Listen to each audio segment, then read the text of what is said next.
As we walk through these days of the coronavirus pandemic, I've sensed that some people are hanging in well, adapting, showing great kindness, being patient, being creative. While other people are feeling so very lonely, isolated and anxious, looking inward, just taking one day at a time. I wonder where God is in the midst of this pandemic and what God's Spirit may be saying to us. I also wonder if it was any different back on that Pentecost day when suddenly everything in the world seemed to turn upside down.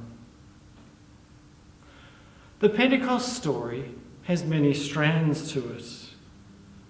God's promise and presence and power, praise and prophecy, people and purpose. The strand that I want to focus on this morning is about people and their community, like in this stained glass window here at North Ringwood Church that features the story of Pentecost. It shows people who'd followed Jesus, but it hadn't worked out the way that they'd hoped. People who were anxious and uncertain about their future. People just hanging in there and hoping and praying. Like those first disciples, we too are relearning some of the behaviours that build community. Many families are reconnecting through spending more time together. Friends are keeping in touch by phone. People are slowing down and actually talking to their neighbours. Others are taking the time to listen. And others yet again are discovering old ways of cooking and gardening and growing vegetables. There's been a new kindness epidemic happening. These are all attributes of the early Christian movement as well that formed at Pentecost, where everyone was included and people were generous with their hospitality, their time and their goods. Pentecost also brought creative changes prompted by the Spirit, new possibilities, new ways of being God's people in the world. And so, in these days, we too have found new means of connecting with each other, using tools like Zoom. I mean, how many of us knew what Zoom involved just 2 months ago? People have happily laid aside hours of commuting and found that working from home is not only possible, but has many advantages, as well as several challenges, especially if you've been attempting to juggle both working from home and supervising your children learning from home. We've all been learning how to be adaptable, flexible, and even agile. Characteristics that underlie what behavioural experts term resilience. And all aspects of life prompted by God's Spirit, who blows where she will, much like the wind, according to John's Gospel. The Spirit encourages us to not only try new approaches, but also to let go of old patterns that exclude others. So just as the early Christians caused quite a stir by offering an equal welcome to women and non-Jews and slaves even, and sharing their belongings according to people's needs, we too have seen some strange new behaviours happening in our day. Who could have forecast how federal and state politicians would cooperate closely with each other for the common good, listening seriously and following the advice and evidence-based approach of scientific experts, putting the needs of the most vulnerable people first, being willing to pay a high cost to protect and save lives. Our politicians have been placing the needs of people above their firmly entrenched ideologies. From the PM down, politicians have mostly been acting decisively and quickly, placing Australia in an enviable position compared to similar countries overseas. One common misunderstanding of Pentecost, though, is that it marked the first time that God's Spirit was poured out. Yet according to the Hebrew Scriptures, the Spirit has always been present in the world, from the time of creation onwards, making God's presence known. The short readings from Genesis that we heard suggest that it was God's creative spirit or breath, ruah in Hebrew, that was active in creation and that breathed life into the first human being, Adam.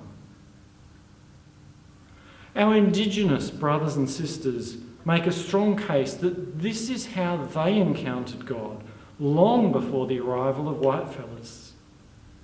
They met God through creation and through their Dreamtime stories about God's Spirit that speak of life emerging from chaos. The revised preamble to the Uniting Church Constitution picks up this idea. It reads, "The first peoples had already encountered the Creator God before the arrival of the colonisers. The Spirit was already in the land, revealing God to the people through law, custom, and ceremony. The same love and grace that was finally and fully revealed in Jesus Christ sustained the first peoples and gave them particular insights into God's ways."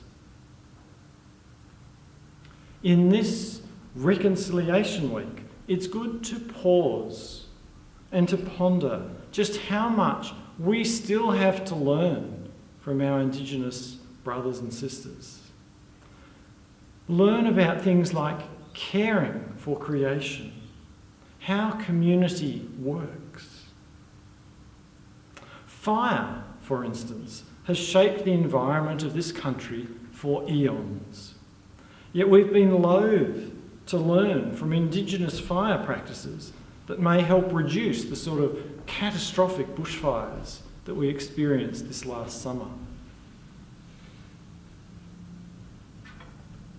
As Peter stood up to speak at Pentecost, filled with new courage and a new confidence from the Spirit, he spoke to the crowd about Jesus, about his life and ministry, his healing, his rejection and death, his raising to new life, and now, at Pentecost, his action in pouring out the Spirit of God upon the disciples. Just like the earlier prophets that he quotes from in his speech, Joel and David, Peter brings a message that both disrupts and also provides hope. Biblical scholar Walter Brueggemann writes about how prophets, and perhaps even pandemics like COVID-19, first disorient us by confronting us with uncomfortable truths about our situation, before reorienting us towards a new future built on God's ways of justice and peace. There's no doubt the coronavirus has disrupted and disoriented life as we knew it. Long-held political, social and economic positions have either been put on hold or turned on their head. For instance, for 25 years we've been told that New Start allowance, which is paid to unemployed people, patently inadequate to live on, will not be increased, period. Yet, with a rapid doubling in the number of unemployed people, New Start was quickly renamed Job Seeker, and the amount miraculously doubled overnight. If only we could think and act differently on other challenging issues that we face. Things like climate change, domestic violence, our treatment of asylum seekers, homelessness, and the list goes on. One thing that the pandemic has exposed is the hollowness of old, accepted truths. We do have the capability of bringing about change for good, if only there is the will.